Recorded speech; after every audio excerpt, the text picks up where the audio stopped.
अस्सलाम वालेकुम and welcome to जोर का जोड़ एशिया कप 2023 और बड़ा मैच, बड़ा मुकाबला पाकिस्तान वर्सेस इंडिया। और जब पाक भारत टाकरा होता है तो ऐसे कैसे हो सकता है कि हम इंडिया से अपने गेस्ट को जो है वो हमारे साथ शामिल ना करें। मगर ये जो मुठभेड़ और ये जो लड़ाई झगड़ा, मेरा ख्याल से उसको रखेंगे साइड पे, एक सेंसिबल अच्छी डिस्कशन करेंगे जहाँ पे आप भी उस एनालिसिस को एंजॉय करें और हम भी उस एनालिसिस को एंजॉय करें। और वो जो लड़ाई है और वो जो कहते हैं ना एक दूसरे को नीचा दिखाने की कोशिश, वो यहाँ इस प्लेटफॉर्म पे आपको बिल्कुल नहीं दिखेगी। बिकॉज यहाँ जो है वो हम बैठे हुए हैं सेंसिबल और पढ़े लिखे लोग जो कि डिस्कशन करेंगे बड़ी सेंसिबल तरीके से। एबीपी के साथ होगी हमारी ये कोलैबोरेशन और एबीपी के साथ हम ज्वाइन इन करेंगे। हमारे पास दूसरी तरफ वहां होंगी रोमाना और विवेक, और जो मेहमान होंगे वो होंगे कपिल देव एंड अजहरुद्दीन। यहाँ मेरे साथ मौजूद होंगे हमारे अपने पैनलिस्ट मुश्ताक अहमद साहब और हमारे अपने लाला शाहिद खान आफरीदी। सो हम अपनी डिस्कशन का आगाज करेंगे। सवेरा, बहुत स्वागत है आपका। इंडिया का तो जो सफर है वो शुरू होगा पाकिस्तान के साथ, मगर पाकिस्तान ने ऑलरेडी धावा बोल दिया है। नेपाल से शुरू किया मुकाबला और ऐसी जीत जीती है कि पूरी जीत आपको ये दिख रही है कि भरपूर जीत के जब पाकिस्तान सामने आया है। पहला सवाल कपिल पाजी आपसे है, और वो सवाल ये कि जिस बात का जिक्र अभी सवेरा कर रही थी कि साहब मोमेंटम पाकिस्तान को एशिया कप में नेपाल के खिलाफ बड़ी जीत से मिल गया है। आप इसको पाकिस्तान के लिए एशिया कप का पहला मैच एक वार्म अप के तौर पर भी देखते हुए कह सकते हैं। लेकिन सवाल यह कि एक तरफ वो टीम जो फिलहाल वनडे रैंकिंग में नंबर 1 पर है, और दूसरी तरफ दुनिया की बेहतरीन टीम जिसने एशिया कप में सबसे ज्यादा खिताब अपने नाम किए हैं, टीम इंडिया की मैं बात कर रही हूं। टक्कर कैसी रहने वाली है कपिल पाजी? और बहुत अच्छा मुकाबला होगा कि हाल में शायद दोनों टीमों ने थोड़े से मैचेस खेले और इसमें ऐसा लगता है कि एक दूसरी टीम को पहचान पा रहे हैं, जान रहे हैं। तो इसलिए ये आपको तय कर देगा एक वर्ल्ड कप का जो मुकाबला होने वाला है उसके करीब जाने के लिए कि दोनों टीमें तैयार हो रही हैं वर्ल्ड कप के लिए, वो ज़्यादा बड़ा है। हाँ, ये मैच बहुत इम्पॉर्टेंट है, लेकिन वर्ल्ड कप उससे भी बड़ा है। शाहिद भाई, टक्कर कैसी रहने वाली है? आपका अंदाजा क्या है? वेल, आई थिंक मेरे ख्याल में तो वर्ल्ड कप बाद में है, पहले एशिया कप है। और आई नो कि इस वक्त दोनों टीमें, जिस तरह कपिल भाई कह रहे थे कि दोनों टीमों की मैचेस आपस में खेले हैं और इससे पहले जो इंडिविजुअल सीरीज़ हुई हैं उसमें भी अच्छा परफॉर्म किया है। पाकिस्तान की अगर एक पॉजिटिव बात करूं तो मेरे ख्याल में एक आदत सी बना ली है पाकिस्तान टीम ने जीत की। और जब वर्ल्ड नंबर 1 टीम बनती है तो इसका मतलब है कि बैटिंग, बॉलिंग, फील्डिंग तीनों शोबों के अंदर अच्छा परफॉर्म करके वो वर्ल्ड नंबर 1 टीम बनी है। और इस वक्त अगर इंडिया की टीम की बात करें तो India no doubt top class batsman है। अब मुझे जो एक कमी महसूस हो रही थी फास्ट बॉलिंग एरिया में, तो वो बुमराह के आने से उनकी वो स्ट्रेंथ भी बढ़ गई है बॉलिंग की। तो एक अच्छे मैच की उम्मीद है। दोनों टीमें वेल बैलेंस्ड हैं, दोनों टीमें इंडिविजुअल परफॉर्मर्स भी बड़े हैं और एज ए टीम भी अच्छा परफॉर्म कर रहे हैं। तो जिस तरह और इंतज़ार कर रहे हैं इसी तरह हम भी इंतज़ार कर रहे हैं कि मैच हो और इसको एंजॉय कर सकें हम लोग। बिल्कुल जी, जो इंतजार है वो तो शिद्दत से बढ़ रहा है। मगर मैं अजहर जी आपसे पूछना चाहूंगी, जब हम पाकिस्तान इंडिया की बात करते हैं 2019 के वर्ल्ड कप के बाद अब होगा आमना सामना इस फॉर्मेट में, बिकॉज ये जो फॉर्मेट है इसमें जो है हमने मुकाबला नहीं किया अब तक। आपको लगता है कि फॉर्मेट जैसे ही चेंज होगा? ऑब्वियसली T20 एक अलग बॉल गेम है, ODI में पूरे तरीके से आपको कंप्लीटली ज्यादा टेस्ट किया जाता है, 50 ओवर्स खेले जाते हैं। इस फॉर्मेट का इंपैक्ट डिफरेंट होगा? क्या आपको टीम पाकिस्तान ज्यादा सेटल्ड दिखती है टीम इंडिया से? नहीं, देखिए फॉर्मेट तो बिल्कुल अलग होता है, क्योंकि यूजुअली अगर आप देखा जाए तो ज़्यादातर 50 ओवर के फॉर्मेट के मैचेस बहुत कम होने लगे। क्योंकि अगर अब एशिया कप में अगर देखेंगे तो 50 ओवर्स होगा, उसके बाद में वर्ल्ड कप जो होगा 50 ओवर्स होगा। बट लोग ज़्यादातर 20 ओवर्स खेलने के आदी हो गए प्लेयर्स। बट लेकिन उनको जो 50 ओवर्स में अगर आपको खेलना है तो आपको पूरा अडेप्ट करना पड़ेगा, 50 ओवर खेलना पड़ेगा। क्योंकि यहाँ पे ऐसा नहीं हो कि अगर 1-2 बैट्समैन जल्दी भी आउट होते हैं तो आपको इनिंग्स को बढ़ाना पड़ेगा। तो ये फॉर्मेट बिल्कुल अलग है। और मैं समझता हूँ दोनों टीम, जैसा तुमने कहा कि दोनों टीम बहुत अच्छी है, टक्कर की टीम है। बट लेकिन मैं ऑलवेज ये लेके चलता हूँ कि जो टीम जिस दिन अच्छा खेलती है, तीनों डिपार्टमेंट में जो अच्छा खेलती है वही टीम जीतेगी। और क्योंकि नंबर 1 और नंबर 2 तो लाइक वो तो होता ही है कि नंबर 1 टीम है, आपके ऊपर आप एक दिमाग में रहता कि भाई हम नंबर 1 टीम है तो हमको अच्छा खेलना पड़ेगा, बट लेकिन ऐसा नहीं है कि नंबर 1 और नंबर 2 में उतना ज़्यादा डिफरेंस है, क्योंकि भारत की टीम भी अगर आप देखेंगे तो काफ़ी मैचेस जीत चुके हैं, बट लेकिन और इससे अगर मैच अगर आपको अच्छा खेलना होगा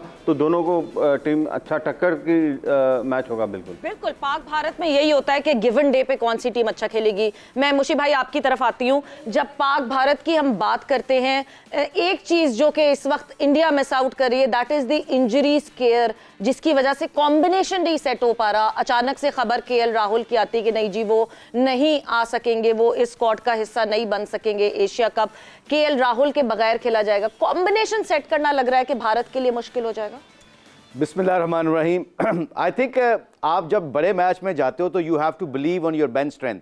आई थिंक बेंच स्ट्रेंथ, जब आप बेंच स्ट्रेंथ के ऊपर बिलीव नहीं करते तो आपका जो एज ए लीडर होता है ना, ऐसे मैचों के अंदर आपके कप्तान का रोल और भी बढ़ जाता है। उसकी बॉडी लैंग्वेज, उसका intent, how he speaks before the game, press conference को कैसे हैंडल करता है। कॉम्बिनेशन टीम का तो बाद में आता है, बड़े मैच में, बड़े गेम में नर्व्स की गेम आ जाती है। तो जिस प्लेयर का जितना बड़ा टेम्परामेंट होता है वो गेम को उतना ही आसान कर देता है। तो आई थिंक जो ओवरऑल देखा जाए, पैकेज देखा जाए, दोनों टीमें आपस में काफ़ी दफ़ा मिल चुकी हैं। जैसे मेरे कोलीग्स बात कर रहे थे कि 2020 और 50 ओवर का फॉर्मेट टोटली डिफरेंट है, तो आज 50 ओवर में तो आपको it's like a mini test cricket. You have to adapt the condition, situation के मुताबिक खेलना होता है आपको, कौन से बॉलर के ऊपर अटैक करना है, कौन से नहीं करना होता है। ये सारे एलिमेंट्स को सामने रख के आपने 50 ओवर में अपने ऑपोजिशन को हराना होता है। इस वक्त पाकिस्तान की जो फास्ट बॉलिंग बैटरी है वो बहुत अच्छी है, क्योंकि आपके पास 140 प्लस के ऊपर है। जो इंडिया को थोड़ा सा डिसएडवांटेज जाता है कि वो आप उनके प्लेयर जो बैट्समैन हैं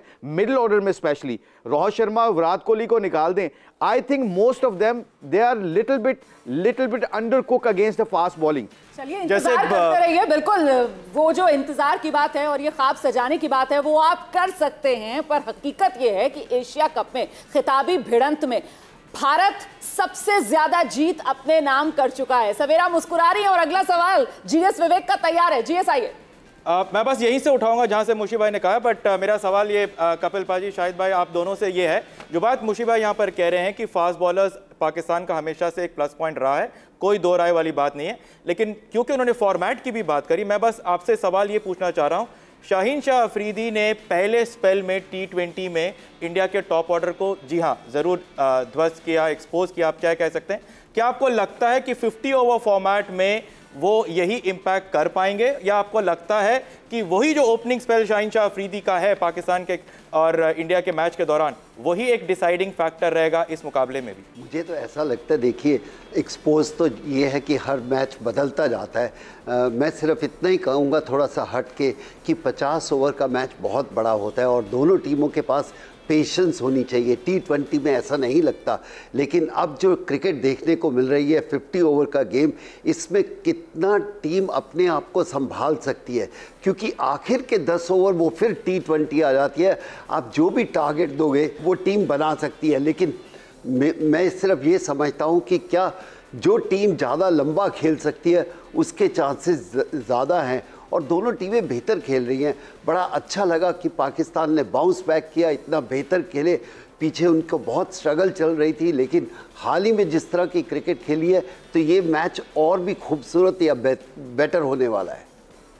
शाहिद भाई, देखिए जो स्टार्ट की बात है, चाहे आप बैटिंग करते हैं, बॉलिंग करते हैं, स्टार्ट सबसे ज़्यादा इंपॉर्टेंट होता है और यही हमें एक्सपेक्ट कर रहे हैं। अपने नए बॉल के करने वाले शाहीन हो गए, नसीम शाह हो गए, इनके ऊपर भी उसी तरह जिम्मेदारी आती है और हम यही एक्सपेक्ट करते हैं कि नए बॉल से हमें बॉलर्स ऊपर से आउट करके देंगे। इसलिए आपसे पूछना चाह रहा हूँ कि क्या आपको लगता है कि पाकिस्तान टीम ये जहन में रखेगी कि लेफ्ट हैंड फास्ट बॉलर्स के खिलाफ इंडिया के बल्लेबाज हमेशा वीक रहे, चाहे वो किसी भी टीम के हो, और इसीलिए शायद आपको लगता है कि शाहीन शाह अफरीदी एक बार फिर आपके हिसाब से पाकिस्तान के लिए सबसे बड़े ट्रम्प कार्ड हो सकते हैं?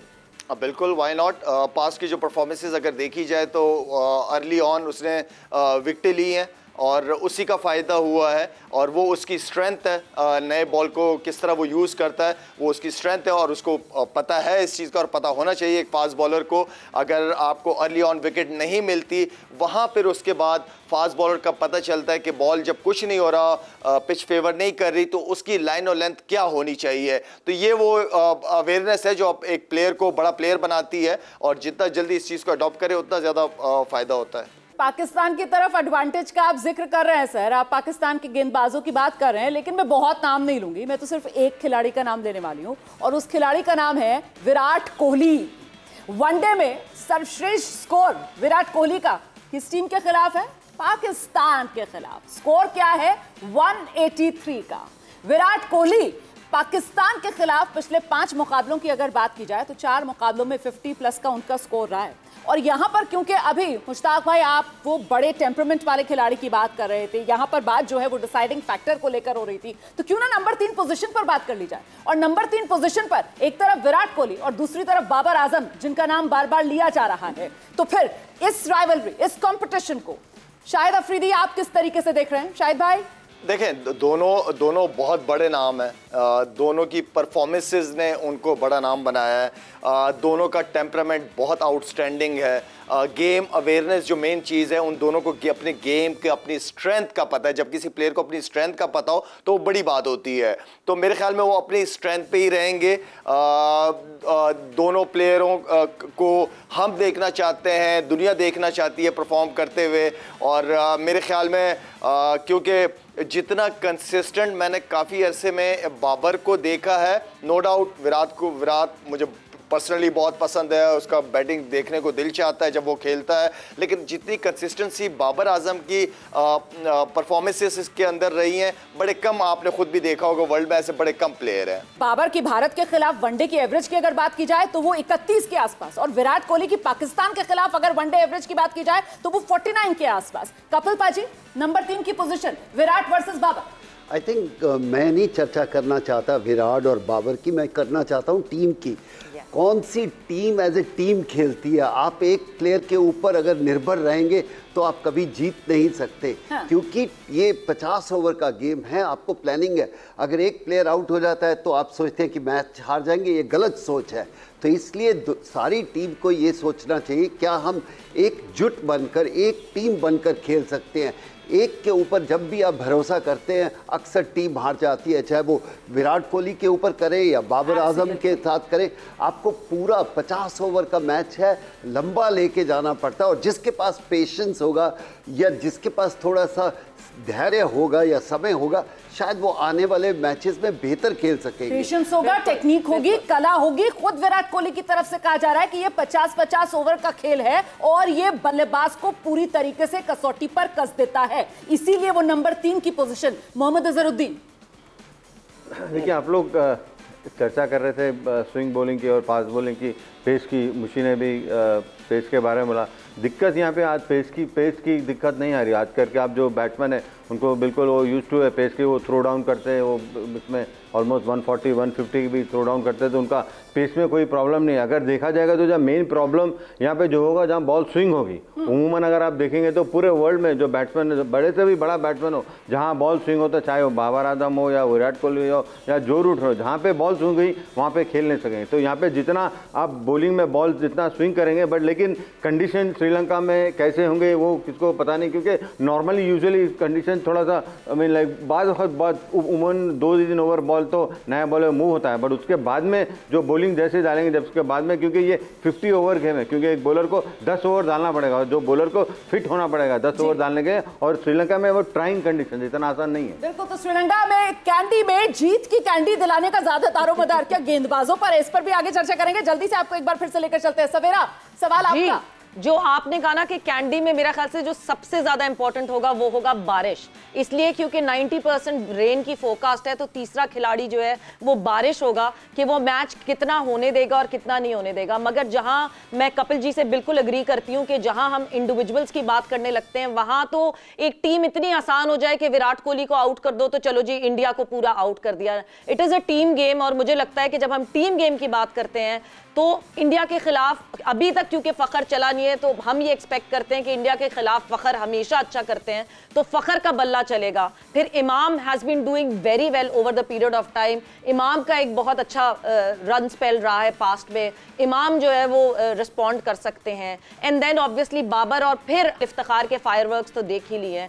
बीच में कहीं ना कहीं शादाब भी जब आते हैं डाउन दी ऑर्डर, तो वो भी कहीं ना कहीं ऐड इन कर देते हैं। सो मुशी भाई, कमिंग बैक टू यू, जो जिस तरह इनपुट हमारे लड़के इस वक्त दे रहे हैं, as a team, as a unit Pakistan उस पे बड़ी स्ट्रांग लग रही है कि टीम की तरह जुड़कर जरूर खेल रही है। आई थिंक इस बात जवाब देने से पहले मैं कपिल भाई को एक बात कहना चाहता हूँ। मैं इनसे नाराज़ हूँ। वो मैं नाराज़ इसलिए हूँ कि 92 के सिडनी में जब हम इंडिया के ख़िलाफ़ खेल रहे थे तो मेरा बड़ा अच्छा स्पेल चल रहा था, मैंने 2-3 आउट कर लिए हुए थे और ये कपिल पाजी आए और उन्होंने आते ही मुझ पर अटैक कर दिया और 2-3 ओवरों में मुझे 15-20 रन ले लिए, मेरे सारे फिक्र ख़राब कर दिए। तो मैं नाराज़ हूँ कपिल पाजी आपके इस बात के ऊपर अभी तक। मगर अगर सिचुएशन देखी जाए तो आपने जो बात की है ना, पाकिस्तान टीम इस वक्त बड़ी यूनाइटेड होकर खेल रही है पिछले कोई साल 1.5 साल से, इसलिए नंबर 1 बनी है।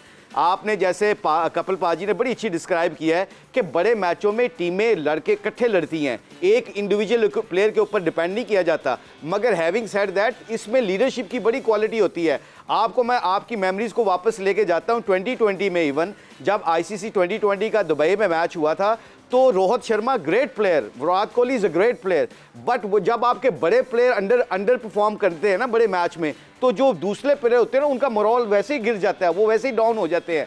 तो बड़े मैच में बड़े प्लेयर का परफॉर्म करना बड़ा ज़रूरी होता है। सबसे पहले आपकी आती है बॉडी लैंग्वेज और टेम्परामेंट। जिसका जितना दिल बड़ा तगड़ा होगा वो उतना ही एक्सप्रेस करेगा अपने आप को और अपनी टीम को लड़ाने में वो तगड़ा रोल अदा कर सकता है। जी हाँ, बिल्कुल मुशी भाई, आप बिल्कुल सही कह रहे हैं और मैं इस बात से भी इत्तेफाक रखता हूं जो बात सवेरा ने पहले कही, शाहिद भाई ने कहा कि पाजी ने कहा कि सिर्फ एक प्लेयर नहीं बल्कि पूरा एक टीम गेम है। लेकिन कभी कभार क्रिकेट में ऐसा होता है कि एक मेन प्लेयर के इर्द गिर्द पूरी टीम चलती है और इसीलिए मैं एक बार फिर यहाँ पर कपिल पाजी, अजहर भाई और शाहिद भाई आप सबसे बस ये चीज़ पूछना चाहता हूँ कि हम बात यहाँ पर विराट कोहली की कर रहे हैं और जो बात सवेरा ने जिक्र किया शो की शुरुआत में कि इंडियन टीम का कॉम्बिनेशन का इशू, और इसीलिए बात ये चल रही है कि क्या विराट को 3 से हट के 4 पे होना चाहिए। क्या पता शाहीन का ओपनिंग स्पेल निकाल सके और फिर विराट अपने आप को बेटर एक्सप्रेस कर सके।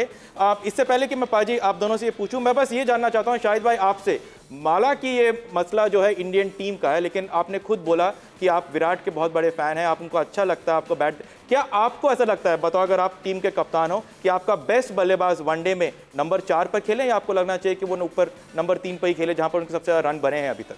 नहीं, मैं तो समझता हूँ जो बेस्ट होता है उसको ऊपर ही रहना चाहिए और क्योंकि उसकी ज़रूरत ऊपर होती है, ऊपर की नए बॉल को खेलना भी होता है, तो जो बेस्ट होता है वो उसको टैकल करता है नए बॉल को। तो मेरे ख्याल में विराट जिस बैटिंग नंबर पे खेल रहे हैं, जिस पे अभी तक इतनी परफॉर्मेंसेस दी हैं, नंबर 3, जितने भी टॉप वर्ल्ड क्लास बैट्समैन पहले के रह चुके हैं अब के देखें वो नंबर 3 पे नजर आएंगे आपको। तो मजेदार चल रही है गुफ्तगू और इस गुफ्तगू में थोड़ी सी ब्रेक लगानी पड़ेगी, दो कि दिल तो बिल्कुल नहीं चाह रहा क्योंकि इतने मजे की यहाँ डिस्कशंस हो रही है, लेजेंड्स हमारे साथ मौजूद हैं, मगर ब्रेक भी जरूरी है। जल्दी से जाते हैं एक ब्रेक पर और ब्रेक से वापस आते हैं तो डिस्कशन को करेंगे continue. And welcome back to जोर का जोड़ एशिया कप 2023। इस वक्त जो है दूसरी तरफ बॉर्डर के उस पार सबसे बड़ा मुकाबला के साथ हैं हम कनेक्टेड। रोमाना और विवेक हमारे साथ मौजूद हैं और 4 बड़े बड़े लेजेंड्स भी हमारे साथ हैं यहाँ। ये आगे बढ़ते हैं, जरा ऑलराउंडर्स की बात कर लेते हैं क्योंकि अगर दोनों टीमों को ऑलराउंडर्स के नजरिए से देखा जाए तो यहाँ पर क्या एडवांटेज इंडिया और डिसएडवांटेज टीम पाकिस्तान नजर आता है शाहिद भाई? मेरे ख्याल में दोनों ही बैलेंस है इस हवाले से, ऐसे कोई बहुत एक्स्ट्रा ऑर्डिनरी ऑलराउंडर्स दोनों तरफ मैं नहीं कह सकता, लेकिन ये है कि बॉलिंग ऑलराउंडर्स जैसे पांडे है, ज़बरदस्त बॉलर है, साथ में बैटिंग छक्के अच्छे मारता है, एक प्रॉपर ऑलराउंडर की शक्ल में है। लेकिन हमारे पास पाकिस्तान की टीम में भी इसी तरह जैसे शादाब को ले लें आप, नवाज़ हो गया, इफ्तिखार हो गया बॉल करता है, आगा हो गए, तो हमारे पास भी मिल मिला के 2 ऑलराउंडर बन जाते हैं। तो नो डाउट इस ऑलराउंडर जिस टीम में होते हैं वो टीम अच्छी पोजीशन में होती है, उस ऑलराउंडर से फ़ायदा होता है टीम को। हमारी तरफ जडेजा है अजहर भाई, हमारी तरफ पांड्या है और ये ऐसे खिलाड़ी हैं कि मैच का रुख किसी भी पल बदल सकते हैं। पाकिस्तान के खिलाफ अगर बात की जाए तो पांड्या का जो एवरेज में हाथ में लेकर बैठी हुई हूँ साहब, 5 विकेट, 122 रन, शानदार परफॉर्मेंसेस हमारे ऑलराउंडर्स की पाकिस्तान के अगेंस्ट। तो क्या ये एडवांटेज इंडिया है? तो डेफिनेटली देखिए इंडिया के पास बहुत एक्सपीरियंस ऑलराउंडर है, जो कि ऑलराउंडर जैसे जडेजा है, जो पांड्या है, वो काफ़ी साल से खेल रहे हैं। क्योंकि अगर पाकिस्तान में भी अच्छे ऑलराउंडर थे तो उतना जो ऑलराउंडर थे उतना ज़्यादा उनको उतना एक्सपीरियंस नहीं। तो हमारे पास जो ऑलराउंडर थे वो एक्सपीरियंस प्लेयर थे और 10-10, 12-12 साल से हमें टीम में खेल रहे। तो मैं समझता हूँ हमको यहाँ पे ऑलराउंडर का इंडियन टीम को काफ़ी एडवांटेज है। कपिल पाजी, सबसे पहले ये देखते हैं कि पिचेस कैसी है जी। पहले जो चर्चा चल रही थी कि स्पिनर को हम बेहतर नहीं खेल पा रहे पूरे एशिया में, इधर आजकल के लोग, अगर थोड़ी बहुत टर्निंग विकेट होगी तो फिर ऑलराउंडर का अलग रोल आ जाता है। इसलिए डिपेंड करता है पहला मैच देखने के बाद पिचेस आपको कैसे मिल रही है। हाँ, हम अपने प्लेयरों के बारे में ज़्यादा मालूम है, पाकिस्तान के प्लेयरों में अभी मुझे इतना मालूम नहीं, बहुत कम मैचेस देखने को मिलते हैं, तो मैं अपने प्लेयरों की ज़्यादा बात कर सकता हूँ। लेकिन टेम्परामेंट जो अजहर ने कहा बहुत बढ़िया है कि एक्सपीरियंस हमारे प्लेयरों के पास ज़्यादा है। अगर एक्सपीरियंस है तो हम पाकिस्तान को रूल आउट नहीं कर सकते। नंबर 1 टीम अगर होती है तो कुछ ना कुछ तो उनके पास परफॉर्मेंस होगी उस जगह पर बैठने के लिए। बिल्कुल। मुश्ताक भाई? जी बिल्कुल, सबने मेरा बड़ा अच्छा समराइज किया इस बात को। बट हमारे पास मैं एक चीज़ पे मैं बहुत क्लियर हूँ एक चीज़ पे कि you have to play your best player. Some time हम ऑलराउंडर्स के चक्कर में, हम एक्स्ट्रा बैटिंग करने के चक्कर में बॉलिंग को वीक कर देते हैं और बॉलिंग आपको टूर्नामेंट जिताती है। एक आध मैच तो आप जीत जाते हैं मगर बॉलिंग आपको मैच जिताती है। टूर्नामेंट जीतने के लिए आपको पूरे 5 बॉलर, जेन्युइन बॉलर खिलाने चाहिए, क्योंकि 50 over is like mini test cricket. इसमें आपको बैट्समैन को डिसीव करना पड़ता है, बैट्समैन की टेक्निक को एक्सपोज करना पड़ता है। तो आप जो ऑलराउंडर्स के ज़्यादा फोकस करते हैं, sometime they can win 1 or 2 games but they don't win a tournament. Winning a tournament is very important to play a genuine bowler. जैसे आपने विराट कोहली की बात की, तो विराट कोहली अगर नंबर 3 पे जाके खेलता है तो आप उसको देखें ना, वो टूर्नामेंट जिता सकता है, बाबर टूर्नामेंट जिता सकता है। एक मैच के ऊपर आपने डिसाइड नहीं करना होता है, ये होता है कॉन्फिडेंस से डिसीजन करने की बात। आपकी बात से मैं बार बार इस बात को दोहरा रही हूं कि साहब, कैंडी में जीत की कैंटी दिलाने का दारोमदार जो है वो यकीनन बॉलर्स के हाथ में ही रहने वाला है। सवेरा? बिल्कुल, बॉलर्स के हाथ में रहने वाला है, मगर एक चीज कपिल जी मैं आपके सामने जरूर रखना चाहूंगी। 2011 की तरफ जरा वापस लौट के जाते हैं और देखते हैं कि एमएसडी के पास जो है वो क्या क्या वेपन्स मौजूद थे जिससे जो है उन्होंने वर्ल्ड कप जीता। That was a good combination of batters and bowlers and the players जो कि दोनों काम कर सकते थे। बॉलिंग के ऑप्शन बहुत ज्यादा थे, ऑलमोस्ट 8 बॉलर्स के ऑप्शन निकल आते थे उनके पास, जहां पे टॉप ऑर्डर में सहवाग भी आपको दिख जाते थे, युवराज भी दिख जाते थे, जहां कहीं ना कहीं पार्ट टाइम बॉलिंग आपको मिल जाती थी। यानी MSD could go to anyone जब बॉलिंग में कहीं ब्रेक थ्रू चाहिए होता था। यही चीज आज की अगर मैं बाबर आजम के पास देखूं तो बाबर आजम के पास उसी तरह का लाइनअप मौजूद है कि जब हम इस वक्त बाबर आजम के पास प्लेयर्स को देखते हैं तो उनके पास टॉप ऑर्डर में ऐसे प्लेयर्स हैं जो कि बॉलिंग में भी असिस्ट कर सकते हैं और बॉलिंग अच्छी कर सकते हैं। सो कंप्लीट बॉलर्स की लिस्ट के साथ वो ऐसे प्लेयर्स भी हैं बाबर के पास जो वो पार्ट टाइमर्स बॉलर यूज कर सकते हैं to give a breakthrough. आपको लगता है कि इस वक्त कंप्लीट बैलेंस आपको टीम पाकिस्तान में दिख रहा है उसी तरीके से?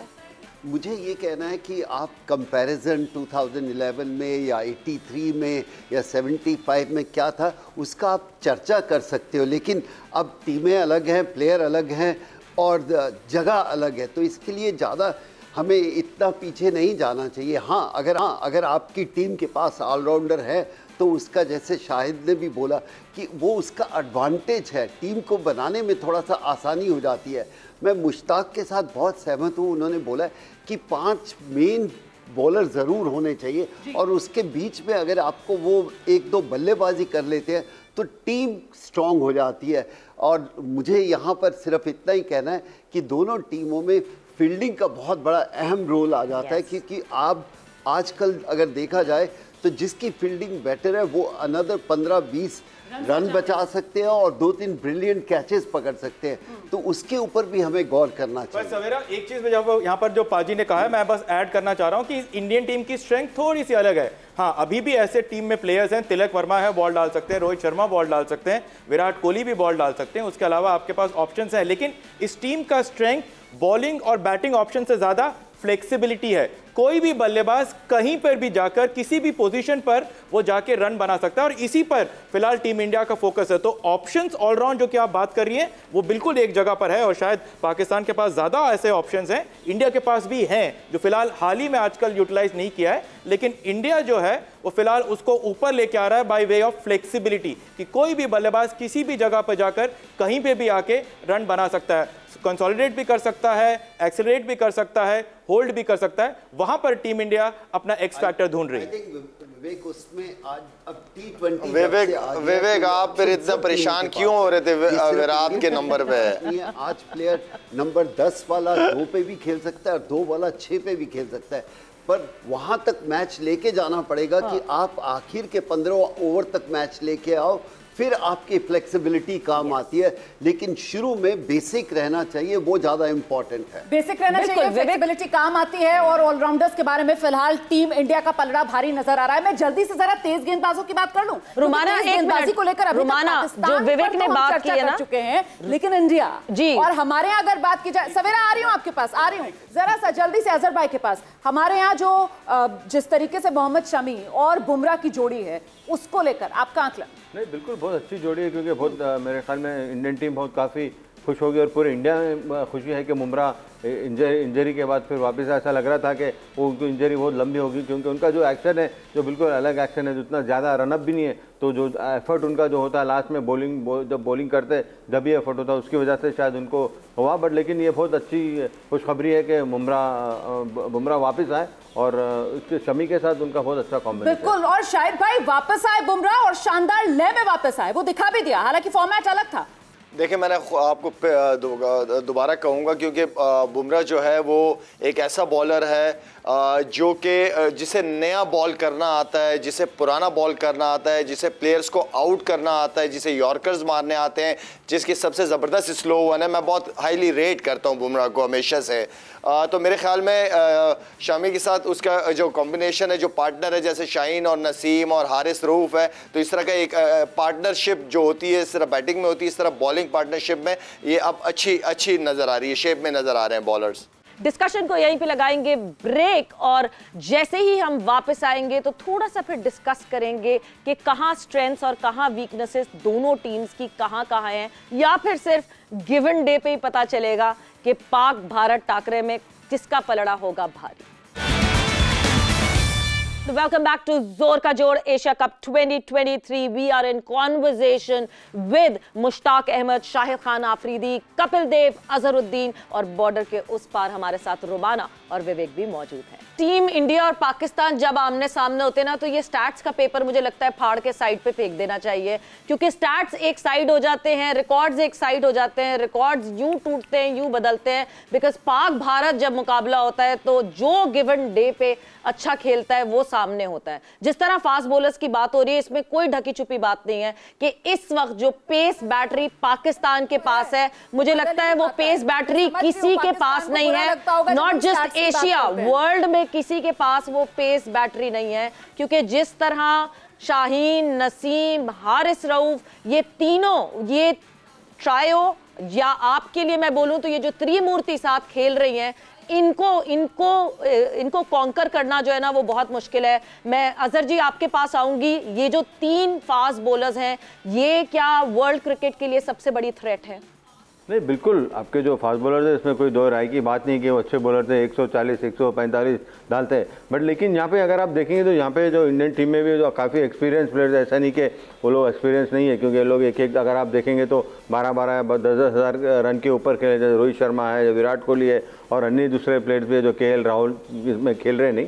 बट लेकिन यहाँ पे एक्सपीरियंस प्लेयर्स है, क्योंकि देखिए फास्ट बॉलर से एक ऐसा होता है कि फास्ट बॉलर 140 या 145 की स्पीड में आपको कंट्रोल में डालना पड़ेगा, अकॉर्डिंग टू द सिचुएशन डालना पड़ेगा। क्योंकि उमूमन ये आजकल ऐसा देखा जा रहा है जहाँ पे आपके जो फास्ट बॉलर्स होते हैं, अगर बहुत से बॉलर 149 151 भी डालते हैं, बट लेकिन उनको बहुत वेवर्ड होते हैं। अगर आप 10 ओवर डालेंगे फास्ट बॉलिंग में, अगर आप 3 विकेट लेंगे, वहाँ पे 60-70 रन देंगे, तो मैंने समझता हूँ कि वो उतना अच्छा परफॉर्मेंस है। तो आपको देख समझ के बॉलिंग करना पड़ेगा। नो डाउट बॉलर्स अच्छे, बट लेकिन बैट्समैन भी हमारे पास भी अच्छे, ऐसा नहीं कि बैट्समैन नहीं है, क्योंकि बैट्समैन भी अच्छा खेलते हैं। इस बार BCCI का प्रेसिडेंट रॉजर बिनी, वाइस प्रेसिडेंट राजीव शुक्ला पाकिस्तान जा रहे हैं एशिया कप के मैचेस देखने के लिए। PCB के इनविटेशन स्क्रीन पे। क्या ये चीज़ आपको लगता है कि एक बहुत बड़ा एक फैक्टर है? क्या आपको लगता है कि कभी ऐसा आएगा कि विराट कोहली पाकिस्तान के खिलाफ टेस्ट क्रिकेट खेल पाएगा? क्योंकि अभी तक विराट ने कोई टेस्ट मैच नहीं खेला है। क्या हम सिर्फ एशिया कप, वर्ल्ड कप में ही आमने सामने एक दूसरे से खेलेंगे,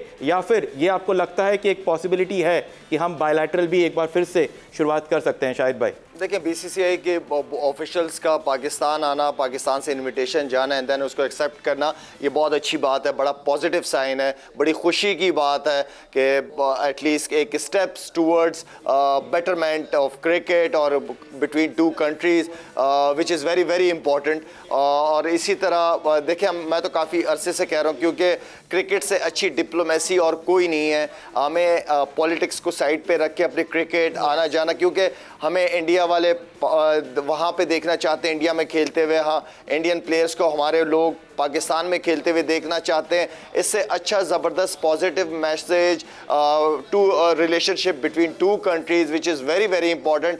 ओवरऑल दुनिया में एक बड़ा पॉजिटिव इम्पैक्ट होता है इसका, और क्रिकेट को फ़ायदा इससे। हम एशेज़ सीरीज़ की बातें करते हैं, पाकिस्तान और इंडिया के बीच में आपस में सीरीज़ होनी चाहिए। एशेज़ सीरीज़ कुछ भी नहीं होगी मेरे ख्याल में। ये इतनी बड़ी सीरीज़ है कि पाकिस्तान और इंडिया की मैचेस जो क्रिकेट नहीं भी देखता वो भी टीवी पे बैठते हैं देखने के लिए। तो ये इस ग्रेट इनिशिएटिव, बहुत अच्छी बात है। और मैं Pakistan as a player, as ambassador, मैं शुक्रिया अदा करूंगा कि इनविटेशन कबूल की इंडियन क्रिकेट बोर्ड के ऑफिशियल्स ने। और यहाँ पे शायद मैं एक और बात कहते जाऊँ आपको, थोड़ा सा कंटिन्यू करते हुए इस प्रोग्राम के तवस्सल से मैं ये कहना चाह रहा हूँ, कपिल पाजी और अजहर भाई भी आएंगे, हम इनकी मेहमान नवाजी करेंगे। हमारा दिल भी करता है कि हम इंडिया में जाएं, ताकि ये क्रिकेट के साथ साथ हमारे रिलेशनशिप भी तगड़े रहें। खाना एक है, पीना एक है, तो सब मिलके हमसायों की तरह रहते हैं। क्योंकि आज मैंने, जब मैं गाड़ी से स्टूडियो में आ रहा था तो बिल बोर्ड, विवेक को भी बुला लीजिए। अरे ऐसी क्या बात है मुश्ताक भाई, मुझे रुमाना आपको और विवेक को मैं इनवाइट करती हूँ। रुमाना आपको और विवेक को मैं इनवाइट करती हूँ, और आपको फिर लाहौर की सैर भी कराएंगे। आप आने वाली बने। Thank you, thank you. लेकिन बात यह है ना कि खेल दिलों को जोड़ने का काम करता है, देशों को जोड़ने का काम कर सकता है, आवाम को जोड़ने का काम कर सकता है। लेकिन ये जो राजनीति है, ये इस तरीके की राह में रोड़े बिछा देती है। मैं कार्यक्रम के बिल्कुल आखिरी हिस्से में पहुंच चुकी हूं, और अब आखिरी पड़ाव में जल्दी वो नेम गेम की हम शुरुआत करने वाले हैं। एक इंपैक्टफुल प्लेयर, आप चाहें तो दोनों टीमों से एक एक का नाम ले सकते हैं। शाहिद भाई, आपसे ही शुरुआत करूं, जिस पर आपकी नजर रहेगी। एक खिलाड़ी इंडिया की तरफ का, एक खिलाड़ी पाकिस्तान टीम का। इंडिया से विराट और पाकिस्तान से फखर जमान। आपने दोनों बल्लेबाजों के नाम लिए। यहाँ पर कैंडी जो है मुश्ताक भाई, वो कह रहे थे जीत वाली कैंडी में बॉलर्स दिलाएंगे। मुश्ताक भाई, आपके दो प्लेयर्स। मेरी तरफ से इंडिया की तरफ से रोहित शर्मा, और पाकिस्तान की तरफ से नसीम शाह और शहीन शाह अफरीदी। कपिल पाजी, बुमराह। पाकिस्तान से भी ले दो सर एक का नाम। आई थिंक उनका कैप्टन बहुत इंपॉर्टेंट है, बाबर आजम। बाबर आजम। अजहर भाई, हार्दिक पांड्या। मतलब तो वो इम्पैक्ट प्लेयर है, ऑलराउंडर है। अगर मैच फंसा रहा है तो मेरे ख्याल में निकाल सकते हैं। हाँ। और वहाँ से बाबर आजम बहुत इम्पैक्टफुल प्लेयर है। अगर वो जल्दी आउट होते हैं तो पाकिस्तान की बैटिंग पे इम्पैक्ट कप्तानी पारी। बिल्कुल, कप्तानी नहीं, बैटिंग पे। रुमाना क्योंकि सवेरा आप, उसके बाद विवेक आपके पास भी आ रही है। रुमाना क्योंकि वक्त कम है और मुकाबला सख्त है, मैं चाहूंगी कि जो इंडिया की 11 है वो अगर कपिल पाजी और अजहर जी बता सकें, बिकॉज अभी तक इंडिया की 11 में बड़ा कशमकश है कि कौन कहां खेलेगा और कौन खेलेगा। क्या सूर्या बैठेगा या सूर्या कुमार यादव हमें 11 में दिखेगा? आई थिंक वो रोहित भी बना पाए तो हमें बहुत खुशी होगी। हम नहीं बता सकते कौन खेलेगा कौन नहीं खेलेगा, बहुत मुश्किल है, क्योंकि ये हमें उस तरफ जाना ही नहीं चाहिए कि कोई भी नहीं बता सकता पिच कैसी है, पर छोड़ देना चाहिए। हम पिच कैसी है, कैसी सिचुएशन है, तो इसलिए मैं आंसर नहीं करूंगा। ठीक है, आपका इंपैक्टफुल प्लेयर जल्दी से सवेरा। एक इंडिया, एक पाकिस्तान। देखिए, इंपैक्टफुल प्लेयर अगर तो सूर्या कुमार यादव खेलेगा तो I believe Surya Kumar Yadav can do wonders, क्योंकि उनको अब चाबी घुमाने की जरूरत है। He needs to show his impact. और पाकिस्तान से बात करें तो I am rooting again for Iftikhar Ahmed. मुझे लगता है कि ये एशिया कप इफ्तिखार अहमद के लिए उनके करियर का टर्न अराउंड होगा।